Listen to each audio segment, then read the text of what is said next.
आपका ख्याल होगा कि हम नेटवर्क सिर्फ ड्रामे बनाता है, जैसे हमसफर या जिंदगी गुलजार है। लेकिन मैं अगर आपको ये बताऊं कि आज हम सिर्फ एक टीवी चैनल नहीं, बल्कि यूट्यूब पर पाकिस्तान का तीसरा सबसे बड़ा डिजिटल एम्पायर बन चुका है। यानी पाकिस्तान में अगर कोई कंपनी यूट्यूब पर व्यूज और रेवेन्यू दोनों में अपनी गेम बना चुकी है, तो वो है हम नेटवर्क।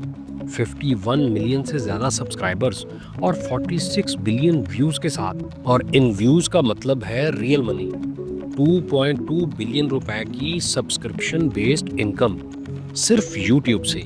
लेकिन ये पूरी कहानी नहीं। इस वीडियो में हम देखेंगे कि कैसे हमने 10 स्पोर्ट्स जैसे राइट्स खरीद कर अपना पोर्टफोलियो डाइवर्सिफाई किया, कैसे यूट्यूब का एल्गोरिदम, जियोपॉलिटिकल रिस्क और प्लेटफॉर्म डिपेंडेंसी इनकी ग्रोथ को मुतासर कर सकते हैं, और क्या पाकिस्तान में बनने वाला नया ओटीटी प्लेटफॉर्म यूट्यूब को लोकल लेवल पर चैलेंज कर सकता है।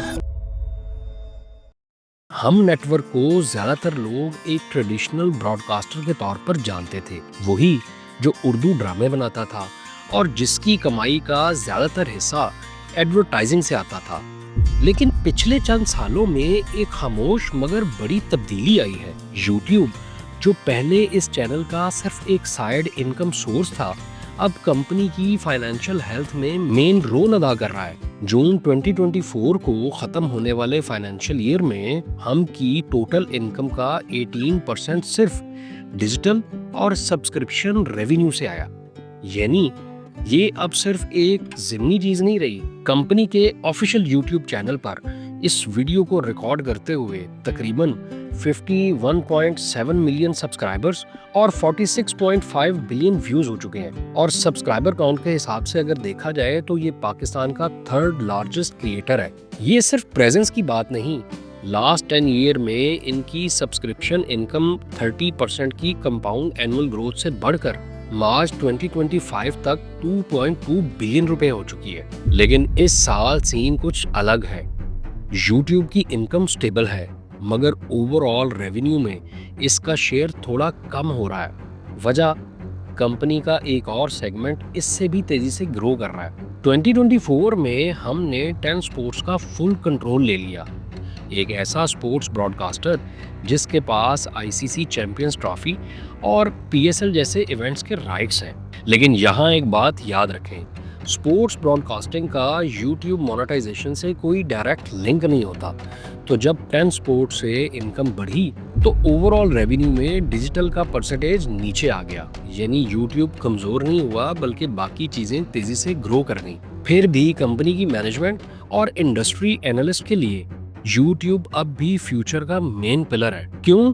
क्योंकि ऑडियंस का व्यूइंग बिहेवियर चेंज हो चुका है।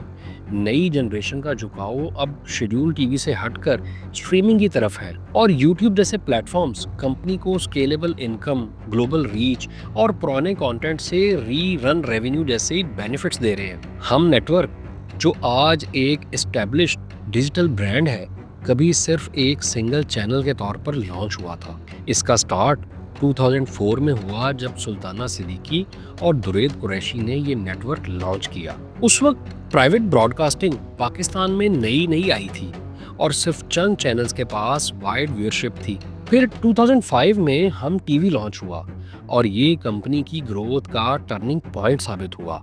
ये वो चैनल था जिसने ना सिर्फ हाई क्वालिटी ड्रामे दिए, बल्कि सोशल इश्यूज पर फोकस भी साथ रखा, और लोकल के साथ साथ इंटरनेशनल ऑडियंस को भी हिट किया। फॉर्मूला काम कर गया। हमसफर और जिंदगी गुलजार है जैसे ड्रामे कल्चरल फिनोमिना बन गए, और हम टीवी वो प्लेटफॉर्म बन गया जहां इमोशनल, रिलेटेबल और हाई प्रोडक्शन कंटेंट की एक क्लियर आइडेंटिटी बन गई। वक्त के साथ ग्रुप ने एक्सपेंशन की। 2006 में हम मसाला आया और कुकिंग शोज को पहली बार मेन स्ट्रीम टीवी पर सीरियस जगह मिली। 2013 में हम सितारे लॉन्च हुआ, जिसने एंटरटेनमेंट और लाइट कंटेंट को एक नई ऑडियंस तक पहुंचाया। 2014 में हम फिल्म शुरू किया गया ताकि फिल्म प्रोजेक्ट्स भी हम के ब्रांड सर्कल में आ सकें। 2018 में हम न्यूज़ आया एक इशू बेस्ड न्यूज़ चैनल के तौर पर, और 2023 में 10 स्पोर्ट्स को एक्वायर किया गया ताकि स्पोर्ट्स व्यूज़ को भी हम के नेटवर्क में लाया जा सके। वर्टिकल इंटीग्रेशन यानी कंटेंट का हर फेज, क्रिएशन, प्रोडक्शन और ब्रॉडकास्ट सब कुछ इन हाउस। इससे कॉस्ट भी कंट्रोल में रही और क्वालिटी भी मेंटेन हुई।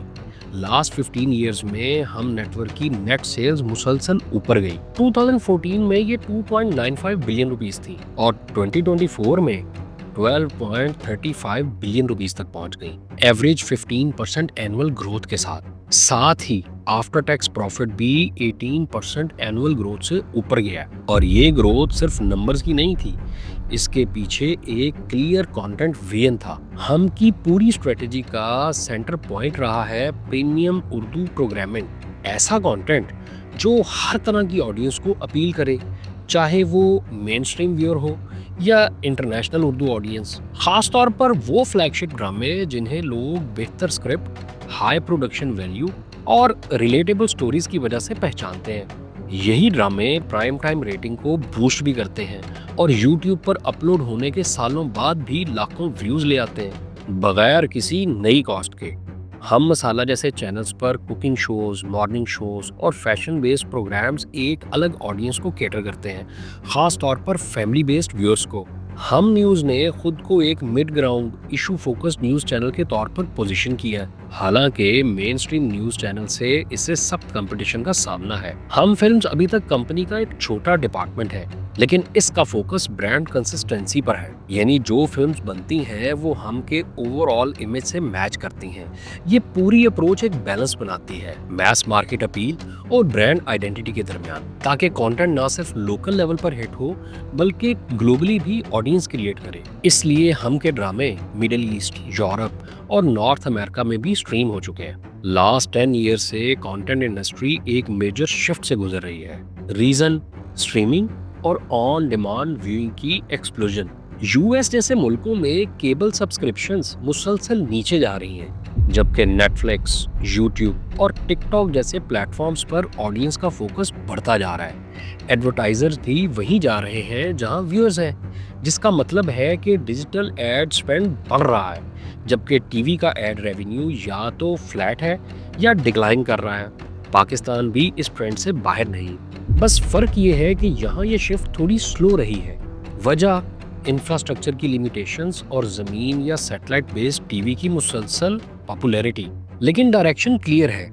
डिजिटल डिस्ट्रीब्यूशन अब ना सिर्फ यंग पाकिस्तानी ऑडियंस को रीच करने का सोर्स है, बल्कि ग्लोबल उर्दू व्यूअर्स से इनकम लेने का भी एक इफेक्टिव चैनल बनता जा रहा है। हम नेटवर्क के लिए यूट्यूब इस पूरी डिजिटल शिफ्ट का फ्रंटलाइन टूल है। ट्रेडिशनल ब्रॉडकास्टिंग के बरक्स डिजिटल प्लेटफॉर्म्स ना सिर्फ ज़्यादा फाइन ट्यून डाटा देते हैं, बल्कि एल्गोरिदम की मदद से कंटेंट को प्रमोट करते हैं और पुराने शोज से दोबारा रेवेन्यू जनरेट करने की अपॉर्चुनिटी भी देते हैं बगैर किसी नई कॉस्ट के।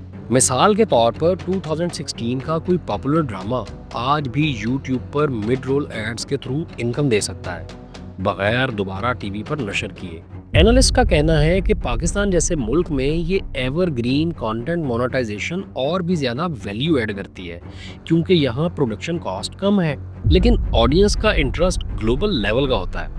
ग्लोबल ट्रेंड्स के बावजूद पाकिस्तान में आज तक कोई ऐसा लोकल OTT प्लेटफॉर्म नहीं आया जो नेटफ्लिक्स, अमेज़न प्राइम या डिज्नी प्लस का लोकल ऑल्टरनेटिव बन सके। कोशिशें ज़रूर हुई, लेकिन कंटेंट लाइसेंसिंग, पेमेंट सिस्टम्स और स्केल जैसे इश्यूज की वजह से ये प्लेटफॉर्म्स कामयाब नहीं हो पाए। रिजल्ट, यूट्यूब अब भी पाकिस्तान के ब्रॉडकास्टर्स के लिए डिजिटल डिस्ट्रीब्यूशन का मेन चैनल है, हम के लिए भी। लेकिन ये सीन शायद जल्द बदल जाए, क्योंकि इंडस्ट्री सोर्सेज का कहना है कि एक नया लोकल OTT प्लेटफॉर्म लॉन्च होने जा रहा है, जिसके पीछे मीडिया और टेक सेक्टर के इन्वेस्टर्स का कंसोर्शियम है।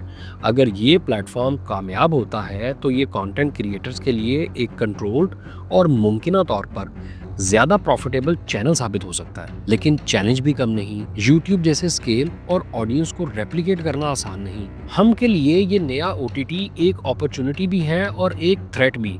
एक तरफ कंपनी को मौका मिलेगा कि वो अपना प्रीमियम कंटेंट डायरेक्ट सब्सक्रिप्शन या पर व्यू मॉडल के थ्रू मोनेटाइज करे। दूसरी तरफ यही प्लेटफॉर्म उसके मौजूदा यूट्यूब मॉडल से कंटेंट और ऑडियंस छीन सकता है। जहां पहले ही बड़ा व्यूअर बेस मौजूद है और मोनेटाइजेशन मैकेनिज्म अच्छी तरह सेट है, लेकिन डिजिटल इनकम का वादा सिर्फ पॉजिटिव साइड नहीं रखता। 2025 के मिड में हम की व्यूअरशिप को उस वक्त हिट लगा जब पाक इंडिया कशीदगी बढ़ी और इंडिया से व्यूअरशिप ड्रॉप हुई। याद रहे, इंडिया रीजन हम के उर्दू ड्रामों के लिए सबसे बड़ी इंटरनेशनल मार्केट्स में से एक है। इसी पीरियड में चैनल के सब्सक्राइबर्स की ग्रोथ भी स्लो पड़ गई, जिससे जियोपॉलिटिकल फैक्टर का असर सामने आया। फिर प्लेटफॉर्म रिस्क अलग है। यूट्यूब का एल्गोरिदम, मोनेटाइजेशन रूल्स और रेवेन्यू शेयरिंग पॉलिसी हम के कंट्रोल से बाहर है।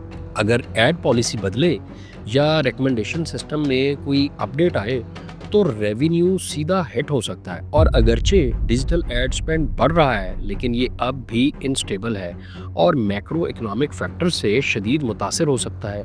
इसके अलावा 2024 का डाटा बताता है कि हम की टोटल इनकम का 61% हिस्सा अब भी एडवर्टाइजिंग पर डिपेंड करता है, जो कंपनी को कॉरपोरेट और गवर्नमेंट बजट्स में किसी भी शिफ्ट के सामने वल्नरेबल बना सकता है। लास्ट 2 डिकेड्स में हम नेटवर्क की जर्नी रही है स्टेडी ग्रोथ, स्मार्ट एक्सपेंशन और ब्रांड कंस्ट्रक्शन।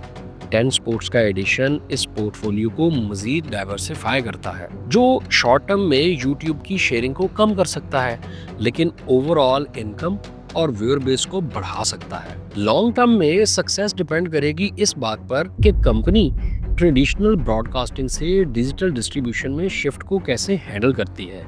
यूट्यूब अब ये साबित कर चुका है कि ये सिर्फ एक साइड इनकम नहीं, बल्कि किसी भी मीडिया बिजनेस का मेन रेवेन्यू पिलर बन सकता है। चैलेंज ये है कि इस पिलर को और मजबूत किया जाए, वो भी बगैर बाकी के स्ट्रक्चर को वीक किए। हम के लिए यूट्यूब अब फ्यूचर नहीं, ये प्रेजेंट है। सवाल ये है कि ये कितना बड़ा हो सकता है इससे पहले कि मार्केट एक बार फिर बदल जाए।